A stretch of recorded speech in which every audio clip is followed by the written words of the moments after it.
नमस्कार दोस्तों, स्वागत है आप सबका मेरे YouTube channel astro talk with Vibha में। आज हम बात करने जा रहे हैं खड़ मास के बारे में। खड़ मास 16 दिसंबर 2023 को शुरू हो चुका है और ये समाप्त होने जा रहा है 15 जनवरी 2024 को।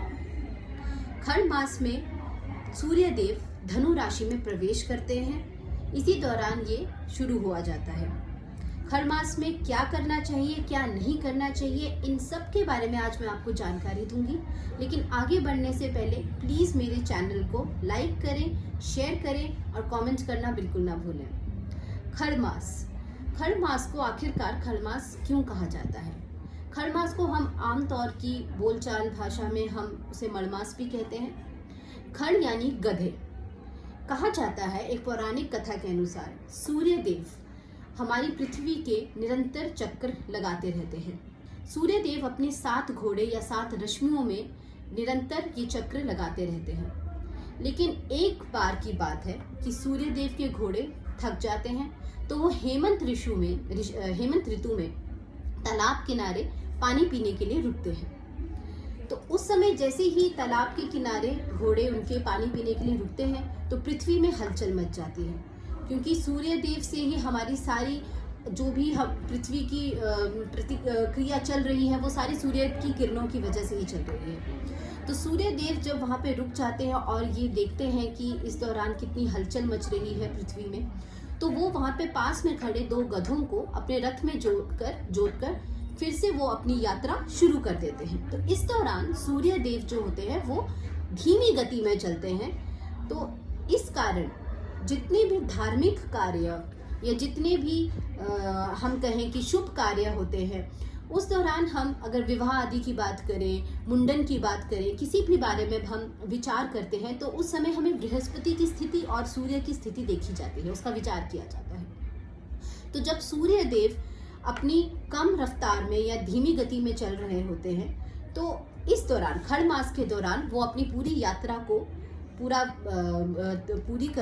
करके फिर से अपने घोड़ों में सवार होते हैं। और वो सवार होते हैं जब सूर्य देव मकर राशि में प्रवेश करते हैं। जब मकर राशि में सूर्य देव हमारे प्रवेश करते हैं तो हम उसे मकर संक्रांति के नाम से कहा जाता है, या फिर हम उसे खिचड़ी का त्योहार, खिचड़ी का पर्व भी हम बहुत ही हर्षोल्लास से उसको मनाते हैं। तो उस समय ये मकर संक्रांति यानी कि 15 जनवरी को जब सूर्य देव मकर राशि में प्रवेश करेंगे, उस दौरान हम खिचड़ी का या मकर संक्रांति को मनाते हैं। फिर से ये शुभ कार्य, मांगलिक कार्य जो भी होते हैं वो फिर से उसी तरह से शुरू हो जाएंगे।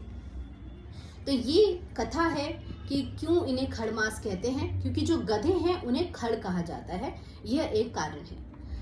अब इस दौरान हम जितना भी तप करें, दान पुण्य करें, धार्मिक कार्य करें, ये बहुत ही आवश्यक है। इस समय पे अगर हम जितना दान पुण्य करते हैं, सेवा करते हैं, गुरुओं की सेवा करते हैं, क्योंकि इस दौरान सूर्य देव भी अपनी गुरु की सेवा में लगे होते हैं। तो इस दौरान हम जितना भी दान पुण्य करें, गौ सेवा करें, सूर्य देव की पूजा करना बहुत ही शुभ माना जाता है। किन लोगों के लिए?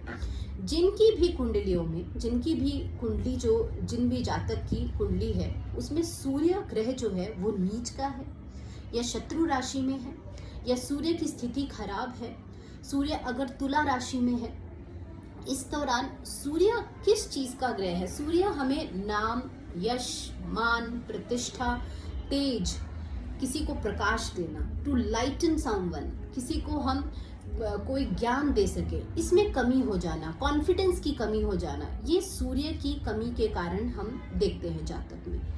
तो अगर ये समस्या आपके भी जीवन में आ रही है, यश ना मिलना, काम जितना आप करें उसकी क्रेडिबिलिटी आपको ना मिलना, ये सूर्य नीच की वजह के कारण है।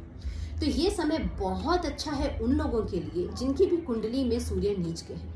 इस दौरान आप सूर्य की पूजा करें, सूर्य देव की पूजा करें। रोज सूर्य देव को तांबे के लोटे में लाल फूल या लाल कुमकुम या चंदन डालकर आप रोज सूर्य को अर्घ्य दें। सूर्य देव की उपासना करें, आदित्य हृदय स्तोत्र सुने, पढ़ें, पाठ करें और जितना हो सके सूर्य का दान करें। जैसे लाल वस्त्र हो गया, गुड़ हो गया, घी हो गया, तांबा हो गया, लाल फल हो गया, सेब हो गया, अनार हो गया, ये सारी वस्तुएं सूर्य देव को आप दे सकते हैं। ठीक है जी। तो इस दौरान आप जितने भी दान पुण्य करते हैं ये आपके लिए बहुत ही ज़्यादा शुभ रहेगा। इस दौरान आप भागवत कथा सुनते हैं, ये बहुत अच्छा रहेगा उन लोगों के लिए। जिस तरह से पितृपक्ष होता है, पितृपक्ष में जितने दिन होते हैं, पितृपक्ष के जितने भी दिन होते हैं, उस दौरान हम अपने पितरों को समर्पित करते हैं, उनकी पूजा उपासना करते हैं। इसी तरह इसमें खड़ मास में या मड़ मास में आप अपनी जितनी भी उपासना कर सके, जितना भी पूजा कर सके, बृहस्पति को और सूर्य को स्ट्रॉन्ग करने के लिए वो आप करें, ये आपके लिए बहुत शुभ रहेगा। इसी के साथ मैं ये जानकारी समाप्त करती हूँ। आगे रहने के लिए और ज्योतिष संबंधित जानकारी जानने के लिए प्लीज़ मेरे YouTube चैनल को फॉलो करें, लाइक करें, शेयर करें और सब्सक्राइब करना बिल्कुल ना भूलें।